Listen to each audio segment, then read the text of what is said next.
Year's Day in California, the Golden State. The nickname recalls the days of the gold rush. Today, however, many see the beginning of a new rush, and it looks distinctly green. This is what it's all about. I mean, this is the first day of legal recreational sales in the city of West Hollywood. There's a line of about 150 people outside. Recreational marijuana use is now legal. Adults 21 and older can now grow up to 6 plants and possess as much as 28 grams of the drug. But finding a place to buy it will be tricky at first. Most retailers are so far concentrated in just a handful of areas. 2 of the state's biggest centers, Los Angeles and San Francisco, are both behind with issuing permits to retailers, so there's no buying weed there for now either. Meanwhile, a few communities have adopted laws forbidding recreational marijuana use. Critics of legalization say California is opening its doors to a gateway drug. That's a popular catchphrase for a theory that the use of one psychoactive drug inevitably leads to another. That theory, however, has been debunked by many. The U.S. Centers for Disease Control says 7,000 Americans are lighting up for the first time every day. An overwhelming majority of them never go on to try another illicit drug. But the CDC is concerned about the lasting effects marijuana use has on teens' health and well-being, saying it can contribute to mental illnesses including depression, anxiety, and psychosis. Meanwhile, local law enforcement in California is worried about a potential rise in impaired driving, as well as the cost of enforcing the new rules. Proponents of legal weed say the solution to everything is more regulation. For now, an increasing number of Americans seem to agree. A recent Gallup poll found that 64% of Americans are in favor of legalization. Local officials are listening. Recreational pot is now legal in 8 U.S. states plus the District of Columbia. For medicinal marijuana, it's 29.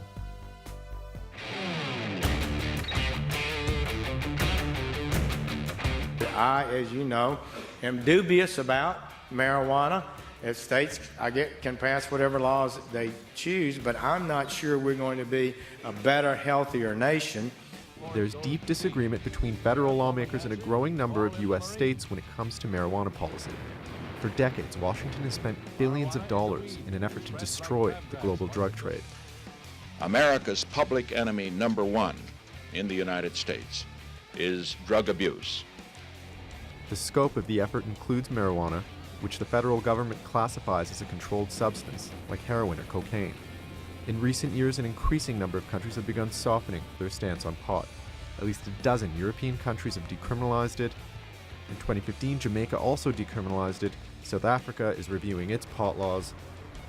And across Latin America, there's increasing pressure to legalize weed. Who wants a nug? Uruguay and Canada are currently the only 2 countries to fully legalize the drug. So is Washington being left behind? For many U.S. states, a big draw to legal pot is cash. Lots and lots of cash. California's entrance to the legal weed market, with its 40 million strong population and an economy ranking in the world's top 6, is driving renewed excitement. Pot stocks are smoking and weed businesses are getting a major kick. Since Colorado began allowing retail weed sales in 2014, it has collected more than $500 million in tax revenue and related fees. Other states are now hoping to replicate the same financial success. But critics say the cannabis industry is moving too fast, too soon, without enough consideration for potential consequences. Many will be watching to see if legal weed brings problems or prosperity. Basil Rehan, The Newsmakers. Let's go to California now. And joining me from Sacramento is Roger Morgan. He's the chairman of the Coalition for a Drug-Free California and the founder of the anti-drug Take Back America campaign. And from London, he's Peter Reynolds. He's the president of Clear Cannabis Law Reform, a UK group working to end the prohibition of marijuana. Gentlemen, thank you very much for joining us. Roger, let me begin with you. California made this decision. It's legalized marijuana for recreational use. Tell me why you have a problem with that. I know a lot about marijuana. My reason for involvement is I have 2 stepchildren that got addicted to marijuana and other drugs at age 12 and 14. And having observed the mass devastation of 2 otherwise beautiful young children and seeing what it could do to many more, I've been engaged in it for about 20 years. I probably studied the research more than most people on Earth. I don't pretend to be an expert, but I'm kind of an expert on the experts. This drug was dangerous 50 years ago when the potency was only 1/2 to 2%. Today in California, what they're selling as medicine ranges from about 25% in smoke form to as high as 98% as wax or oils used in dabbing and vaping. The impact on human beings is extraordinary, particularly anyone under 25 or 30 years old, because their brains aren't fully developed. And what we know about marijuana's impact on the brain is that it causes physical and chemical changes to the brain for those in that category that are permanent. It causes loss of intellect by up to 8 points in one's IQ. Okay. Okay. And mental illness and addiction. Okay. And certainly, so you're not a fan of marijuana and you believe it's harmful. Peter, what's interesting is that Roger didn't go on and say this is a gateway drug, it's a slippery slope to cocaine and heroin and so on. He didn't like or doesn't like marijuana for what it is, not for what it might open the door to. Do you accept any of that argument? Well, I mean, it's certainly true to say that cannabis is not harmless. And anybody who advocates the idea that cannabis is harmless is really being a bit silly. But by the same token, it's equally silly to describe cannabis as dangerous. You know, you've only got, I mean, obviously, in terms of data, I can only speak for the UK and Europe. But certainly the impact it has on public health is so small as to be irrelevant. Now, that's not to say that there aren't individual tragedies, but there are individual tragedies with many substances and with many life activities, and it's all a question of proportion. I mean, the UK, for instance, with a population of 65 million, I can tell you that there are 1,600 hospital admissions in relation to cannabinoids in the past year. But in fact, there's been 3,000 hospital admissions in relation to peanut allergy. And I think that puts the thing in proper context. Okay, so let's park off peanuts. Okay, fair enough. It's not done. Certainly, Peter. Let's park off peanuts for a moment. Let me ask Roger about something like alcohol, perhaps, right? It's legal, but there are rules and restrictions. It's regulated. You don't want to drink and drive. You don't want to smoke weed and drive, maybe. Why can't marijuana be exactly the same? Legal, but regulated and controlled by society, by consensus. It's impossible to control it. Number one, there's a difference chemically between alcohol, which consists of one chemical, and marijuana, which consists of about 500 chemicals and 100 cannabinoids. The definition of well, we won't talk about medicine at this point, but just comparing it to alcohol, you can have a couple of glasses of wine a night and not have a problem. Literally everybody that consumes cannabis, whether they think it's medicinal or they're doing it for recreational purposes, basically 1/2 of the THC stays in the body and the brain for a month, and it compounds with each additional use. So what we're doing is causing mental impairment. I don't agree that that this is a minimal health problem. We have over 500,000 ER visits in the United States owing to marijuana. We've got psychotic breaks where people are creating mass murder, suicides, mental illness, addiction. All of that leads to more crime, more homelessness, more public cost. Okay. The cost for alcohol and tobacco are 10 times more than the revenues gained from taxation. Okay, so let me get Peter to respond to the medical statistics and anecdotes that Roger had mentioned. Respond to that briefly before I ask you a broader political question. Peter, go ahead first and address the medicine aspect. Well, I think that first of all, what I would say is I try to not overstate my case on this subject, and I think it would be better if everybody was not to overstate their case and not to indulge in hyperbole. I mean, frankly, the things that, with respect, the things that your other guests were saying are ridiculous. You know, cannabis is not a dangerous substance. You can't demonstrate that it's a dangerous substance through any scientific evidence. What you can show is the way that it works on the human body. We've only known this for 30 years, since the discovery of the endocannabinoid system.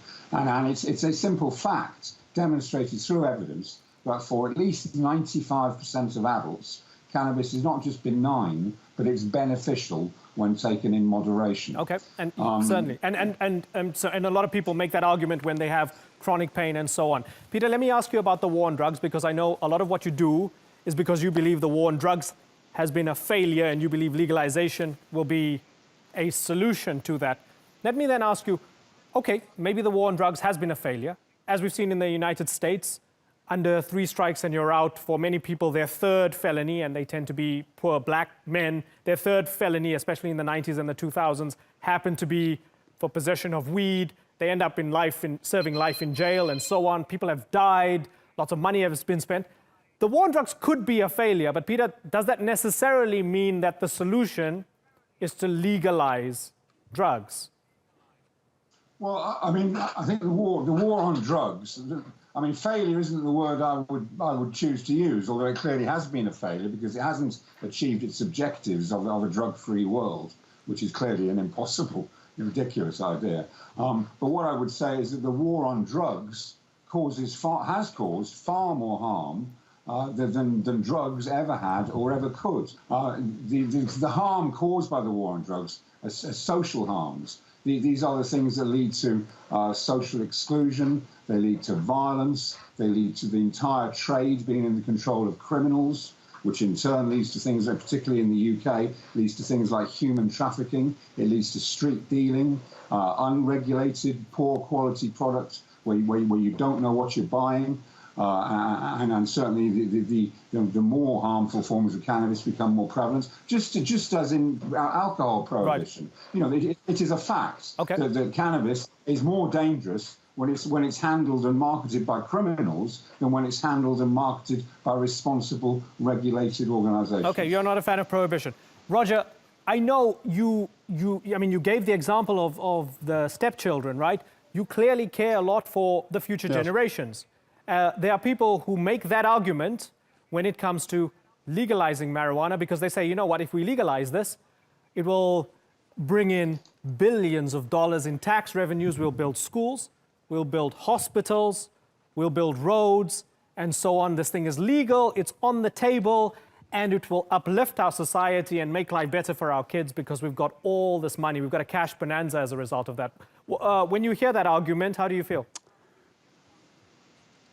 It's preposterous, to be honest. We have a lot of experience in California that indicates you cannot regulate a criminal activity. There's a lot of people that want to make money on this drug and don't care about the harms they inflict on other people. The other problem we have in California is an environmental disaster because in 8 years during the Obama administration, there was no federal enforcement. So we've had people move here from all over the world because they think they can grow and sell marijuana. We've got 50,000 cultivation sites in this state that are unregulated. It's contaminating the water tables, it's destroying wildlife, and it's so bad. Some of the poisons they're using are contaminating water tables that feed 3 or 4 million people. And what they've said is they have licensed cultivators that in theory would play by the rules, but they don't. They don't. They're using poisons that are unimaginable. Okay. So you can't regulate it, even the dispensaries. Okay.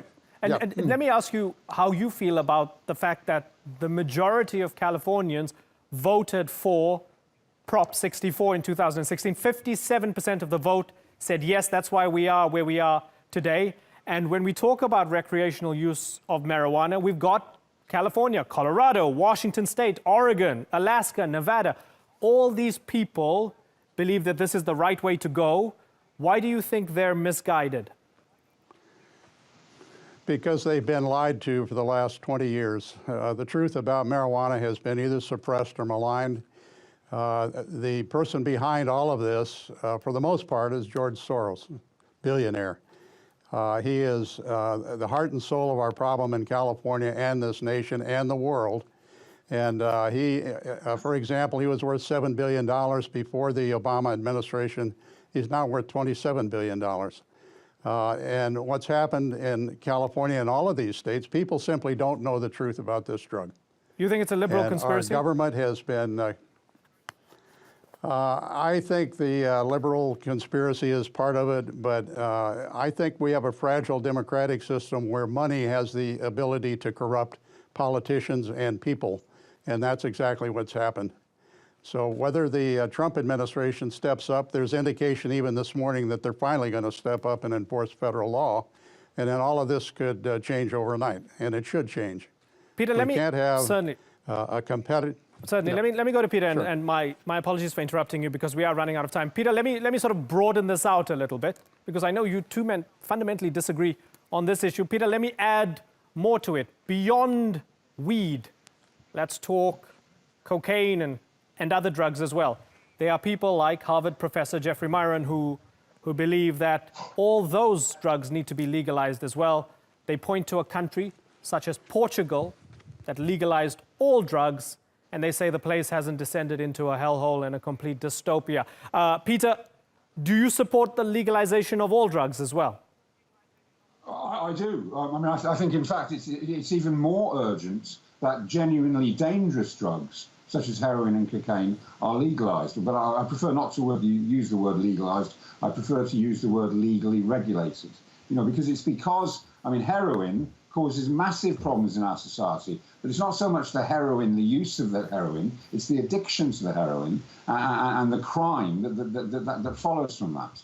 And what we should be doing, it'd be far lower cost to society and far better for the people themselves. That if the people who get in trouble with heroin were given prescribed doses of clean pharmaceutical heroin known as diamorphine, which in reducing doses and conditional upon them attending therapy, it would be far better for society. It would virtually, certainly in the UK, something like 70% of all acquisitive crime is related to drug addiction. Right. And it could minimise those harms. Okay. And you know, this is an intelligent approach. Prohibition doesn't work. Okay, so let's get only makes the problem work. Okay, let's get a final comment then from Roger. Something like, as Peter put it, legally regulated heroin. Does that give you nightmares? Yes, it does. You can't regulate it. People that are addicted, they don't care. And he said something that's correct. Most crime is committed by people that are addicted to something. In Sacramento, where I live, 59% of people arrested for any crime test positive just for marijuana, 83% for any drug. So we're never going to get rid of drugs. The war on drug is never going to be perfect. But as we saw under President Reagan, you can reduce it by 50% if you care about the people. As we saw under Obama, it doubled. So we have to fight it. You can't survive as a human race if we dumb down and destroy the brains and bodies of the people that we're supposed to protect. Roger and Peter, I have to move on, but I thank you both for joining us here on the Newsmakers. Roger Morgan and Peter Reynolds, thanks again for joining us.